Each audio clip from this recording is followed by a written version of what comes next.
اگر اگلے مہینے شادی نہیں کرتے تو پھر میرا انکار ہے۔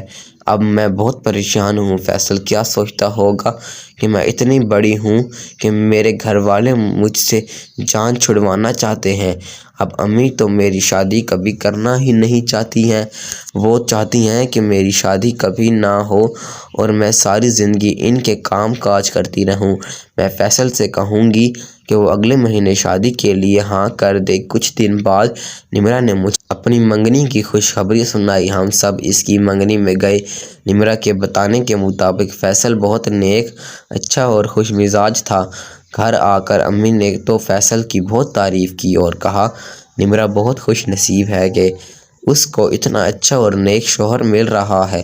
میں نے بھی یہ سوچا کہ نمرا ہر وقت اپنے نصیب کو روتی تھی اور آج اس کے نصیب پر سب رشک کر رہے ہیں۔ میرے دل سے تو میری دوست کے لیے ہر وقت دعا نکلتی ہے کہ وہ جہاں بھی رہے خوش رہے۔ منگنی کے اگلے دن میں بازار گئی ہوئی تھی کہ مجھے وہاں فیصل بھائی مل گئے اور انہوں نے مجھے بتایا کہ وہ نمرا کے لیے کوئی تحفہ لینا چاہتے ہیں۔ مجھ سے درخواست کی کہ میں ان کی مدد کروں۔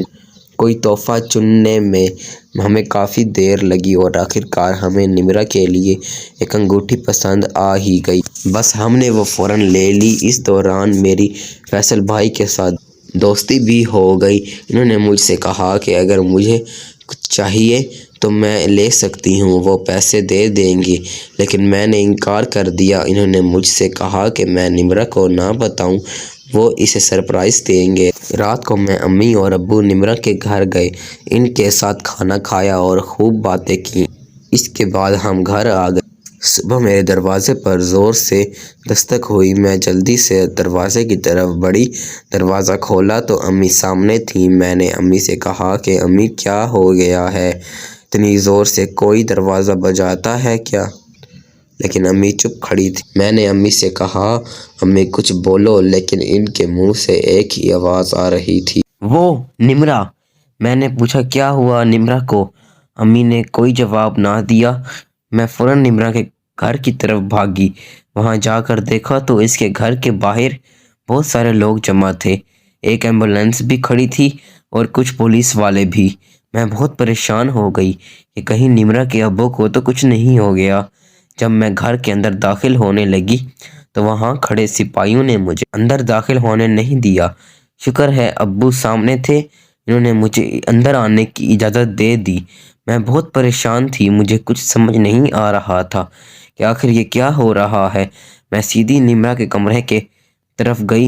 وہاں کا منظر دیکھ کر میرے ہوش اڑ گئے۔ نمرا فرش پر مردہ حالت میں پڑی تھی۔ کسی کو بھی نمرا کے پاس جانے کی اجازت نہیں تھی۔ میری دوست جو کل میرے ساتھ تھی آج زندہ نہیں تھی۔ مجھے یقین نہیں آ رہا تھا۔ سامنے اس کا باپ اور ماں بیٹھے رو رہے تھے۔ مجھے بہت غصہ آیا۔ مجھے یقین تھا کہ اس کی ماں نے ہی اس کو مارا۔ میں نے جا کر نمرا کی ماں کا گریبان پکڑ لیا اور اس کو کہا کہ مجھے معلوم ہے نمرا کو تم ہی نے مارا ہے۔ سب وہاں جمع ہو گئے۔ میں نے روتے ہوئے پولیس سے کہا کہ نمرا کی ماں اور دونوں ہی اس سے نفرت کرتے تھے، انہوں نے ہی نمرا کو مارا ہے۔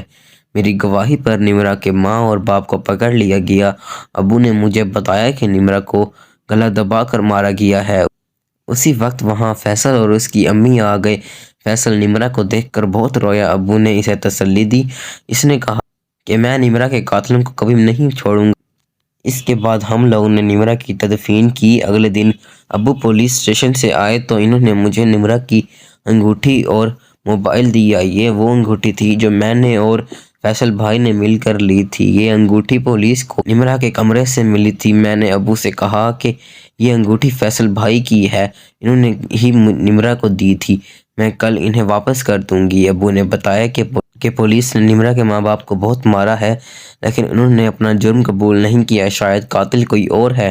ابو کی اس بات نے مجھے بھی سوچنے پر مجبور کر دیا۔ رات کو میں نے نمرا کے کمرے سے تلاشی لی تو مجھے وہاں قاتل کی نشانی مل گئی۔ میں نے گھر آ کر سب کو بتانے کی بجائے فیصل کو نمرا کے فون سے کال کی اور اس کو بتایا کہ مجھے معلوم ہو گیا ہے کہ قاتل کون ہے، مجھے اس کی نشانی مل گئی ہے، صبح پولیس کو دوں گی، پھر وہ خود ہی قاتل کو ڈھونڈ لے گی۔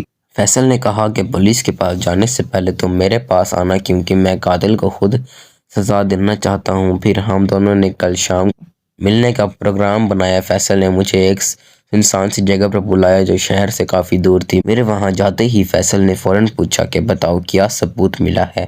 اس وقت میں نے اسے وہ انگوٹھی نکال کر دی جو اس نے اور میں نے مل کر لی تھی۔ وہ حیران ہو گیا کہ یہ ثبوت ہے، یہ تو نمرہ کی انگوٹھی ہے جو میں نے اسے دی تھی۔ میں نے کہا کہ کب دی تھی؟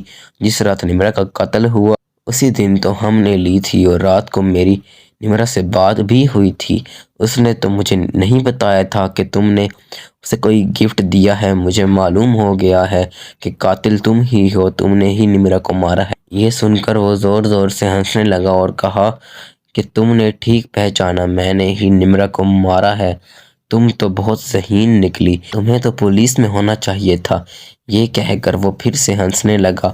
مجھے بہت غصہ آیا۔ میں نے جا کر اس کا گریبان پکڑ لیا اور کہا کہ بتاؤ کیوں تم نے اس بیچاری کے ساتھ اتنا برا کیا؟ وہ تو تم سے بہت محبت کرتی تھی، تمہیں ذرا بھی اس پر رحم نہیں آیا، ذرا بھی تمہارے ہاتھ نہیں کانپے۔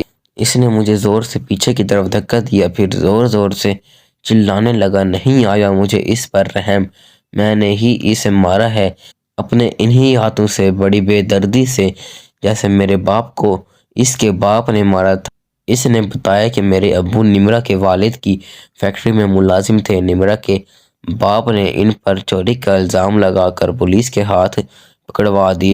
ابو بہت نیک اور ایماندار تھے، ان سے یہ سب برداشت نہیں ہوا اور انہوں نے خودکشی کر لی۔ اس دن سے ہی میں نمرہ کے باپ کو ابو کا قاتل سمجھتا ہوں، اور آج میں نے اس سے بدلہ لیا ہے۔ نمرہ نے مجھے بتایا تھا کہ اس کے ابو اس سے بہت پیار کرتے تھے۔ آج میں بہت خوش ہوں کیونکہ وہ شخص تکلیف میں ہے۔ میں نے اس سے کہا کہ تم نے غلط کیا، نمرہ کا باپ نمرہ سے نفرت کرتا تھا، اس کا کچھ نہیں بگڑا، اب میں تمہیں بھی نہیں چھوڑوں گی، میں سب جا کر پولیس کو بتا دوں گی۔ تب فیصل نے کہا تم یہاں سے زندہ جاؤ گی تو بتاؤ گی؟ میں نے کہا تم مجھے نہیں مار سکتے۔ اس نے کہا کہ کیوں نہیں مار سکتا، اتنی سنسان جگہ، اوپر سے تم اکیلی ہو، میں تو تمہیں آسانی سے مار سکتا ہوں۔ میں نے کہا کہ تمہیں کس نے کہا ہے کہ میں اکیلی ہوں؟ وہ حیران ہو کر میری طرف دیکھنے لگا۔ اسی وقت پولیس نے آ کر فیصل کو پکڑ لیا۔ میرے ماں باپ اور فیصل کی ماں بھی وہاں موجود تھے۔ فیصل کی ماں نے اسے زور سے تھپڑ مارا اور کہا کہ مجھے شرم آتی ہے کہ تم میرے بیٹے۔ کچھ دنوں بعد عدالت نے فیصل کو عمر قید کی سزا سنا دی۔ نمرہ کے ابو کو جب معلوم ہوا کہ ان کی وجہ سے نمرہ کی جان گئی ہے تو وہ یہ صدمہ برداشت نہیں کر سکے اور ہارٹ اٹیک کی وجہ سے فوت ہو گئے۔ نمرہ کی ماں بھی پچھتاوے کی زندگی گزار رہی ہے۔ اگر آپ کو یہ کہانی پسند آئی ہو تو برائے مہربانی میرے چینل کو سبسکرائب کریں۔ شکریہ۔